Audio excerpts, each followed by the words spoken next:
Morocco has finally shown us that it's another African force to come up and reckon with in this World Cup of Qatar 2022 edition.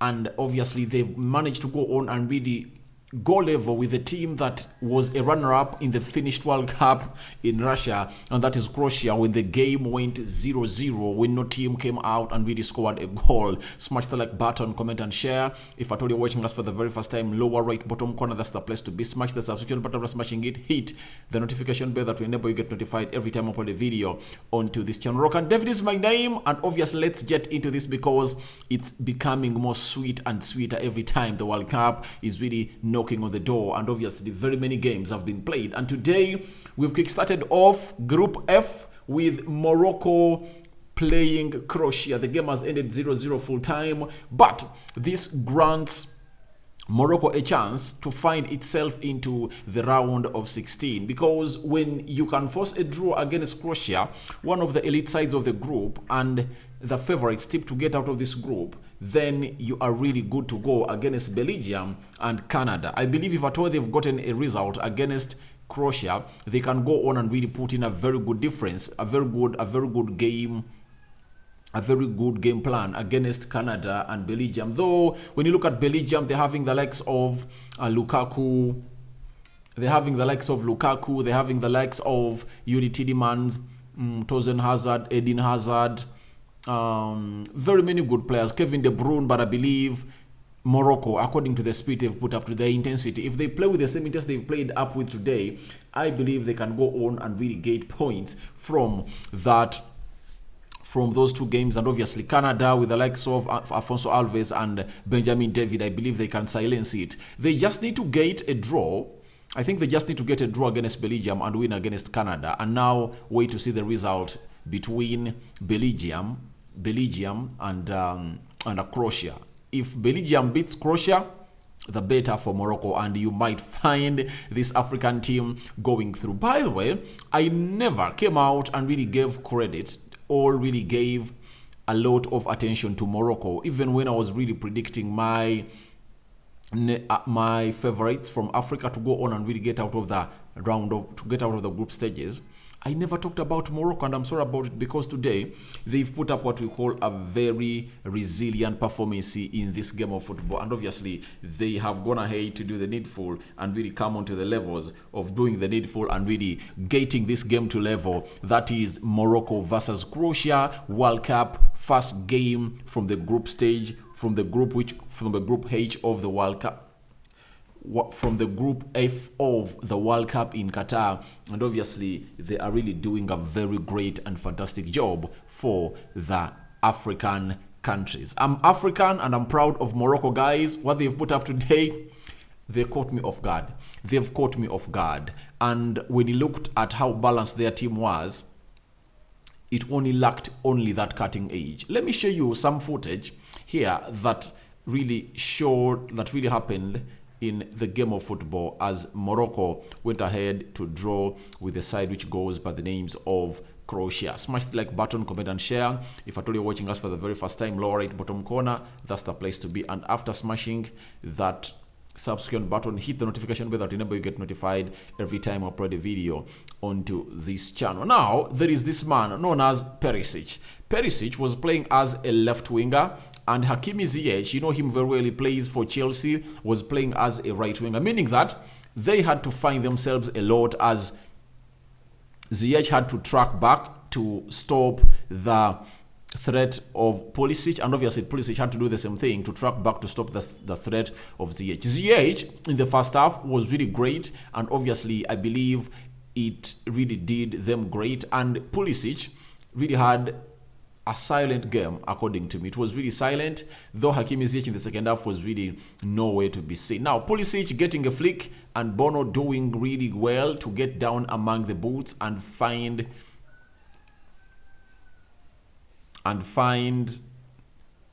the ball before Lovren slides sideways, sends the ball at 90 degrees towards goal, and Mazrui blocks it. So obviously this is something that really happened in the game of football, and this is what I was telling you about, that this was the clear-cut chance, I think, that really happened, and obviously they couldn't go ahead and really find the back of the net. Look at Lovren doing the needful in this mask. Lovren is the guy in this mask and obviously doing the needful to stop it. But they really had a very decent game. When you look at Seyis really played very well. Hakimi Ziyech in the first half was really very much vibrant, and at the point X I thought that maybe he could gate them an assist or a goal with his carrying efforts coming in from that side. But I think they read him like a book and they knew his efforts and they went ahead to really frighten him and stop them. So they never really had loads of things to gate out of the game. Let's talk about this man.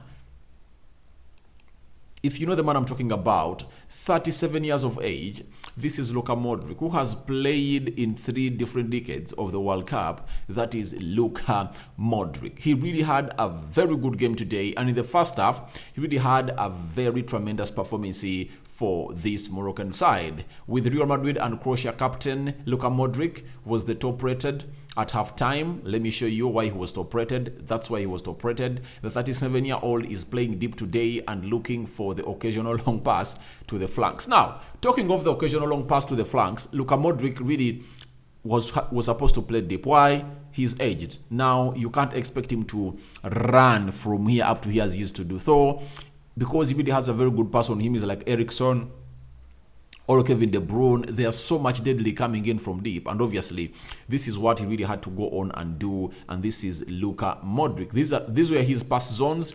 This was his pass map. When you look at the completed chance, that is in blue, failed assist, so you see those lines in there for you. Then the hit map of the lad was here, because he can't have the legs anymore to do this running he used to do well at Spurs and in his early or late 30s at Real Madrid. So that is Luka Modric for you, and he really had a very good game, obviously, because he really went in to put in a free kick. You remember that, I think, towards in the 80th minute, and obviously it was well defended by the defenders of Morocco. That is Luka Modric, one of the best players I've seen in the generation, and I believe they were great to give him a Ballon d'Or in the World Cup, the Ballon d'Or of 2018, after even Croatia being beaten by France to win the World Cup, meaning that there was no outstanding player in the team of France, and that's why it was given to this guy, and he deserved it, and no one complained about it. So that is a man who goes by the names of Luka Modric. Now,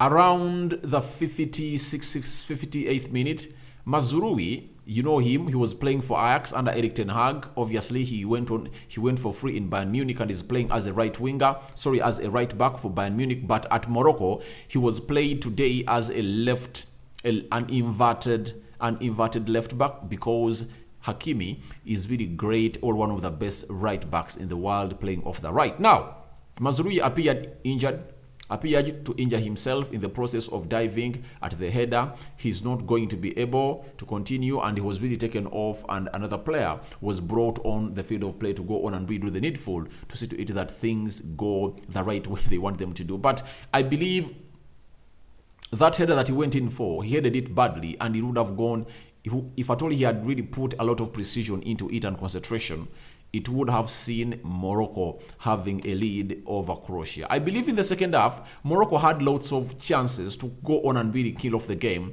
but they didn't kill off the game, and obviously that's why the game has ended 0-0. And there is this boy I want to talk about, Aze Abdi, who is at Barcelona. This guy ran into spaces very many times, but his final pass and decision making, when to pass, when to continue dribbling, obviously that is one of the things that is lacking. And I believe if he goes ahead to improve, he would have been one of the best to really topple the Croatian side and really make them concede. No sooner had he stepped on the field of play, he made a very blistering run by busting into space with the ball, but instead of really releasing, was it Mazraoui who had made an overlapping run? He decided to cut inside, and obviously Lovren came in through for him and covered him up very well.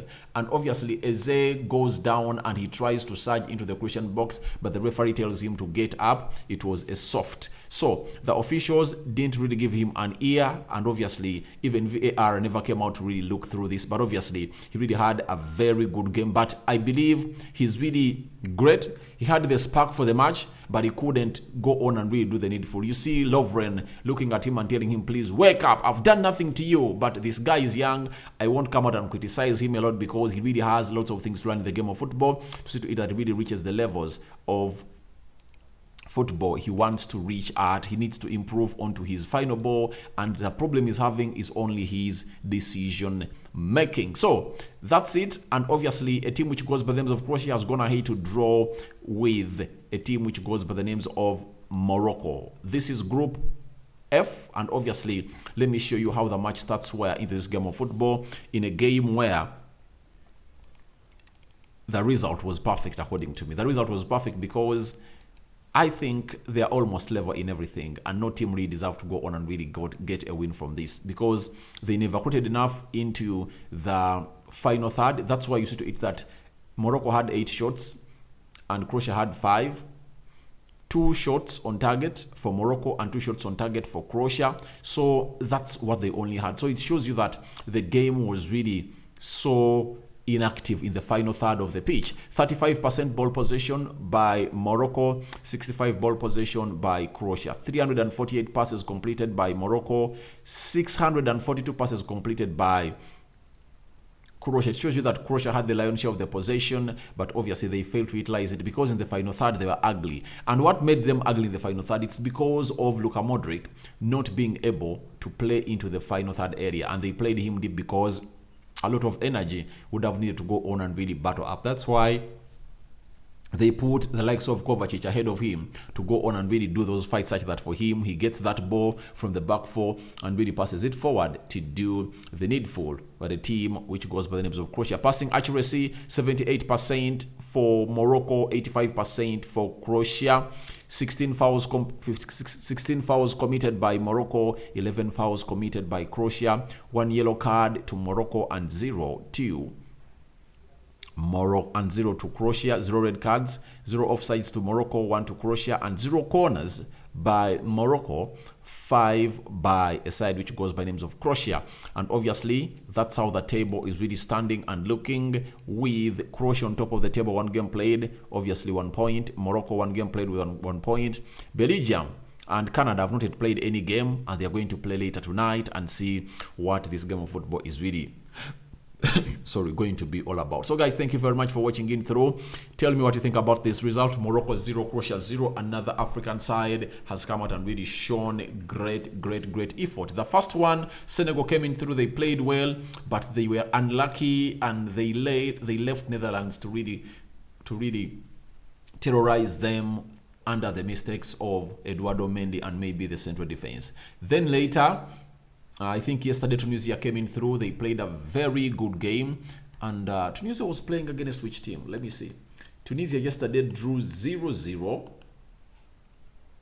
Tunisia drew 0-0 yesterday. They are playing with Denmark, another good side. They drew 0-0. It shows you how African teams are ready to go on and really late these things to the next level. Then the other game, the third African team has played today, that is Morocco. Obviously, they've played very well and they've managed to get a point from these games of football. So later today, I think the other African team is playing tomorrow.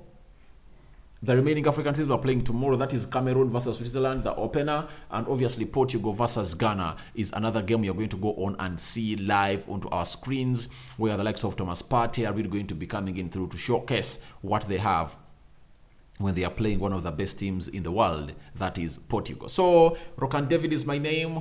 I sign out for now. See you later. First video of the demo is yet to come. That has been my match reaction to Morocco 0, Croatia 0 in the World Cup in Qatar. Another African team doing us great. And I really like it when African teams really put up persistence to go on and really beat or make these top European sides not even score against them. Keeping a clean sheet is great in such tournaments because that means when you really get just one chance and find that ball at the back of the net, then you can go on and really keep a clean sheet in a very good way. Hakimi, very great. He flew off that wing every time he came in through. He was really deadly and dangerous, and you know his final ball is really one of the best, and no defense would like to see Hakimi float into that ball into the 18 box area because he plays it in front of the back four.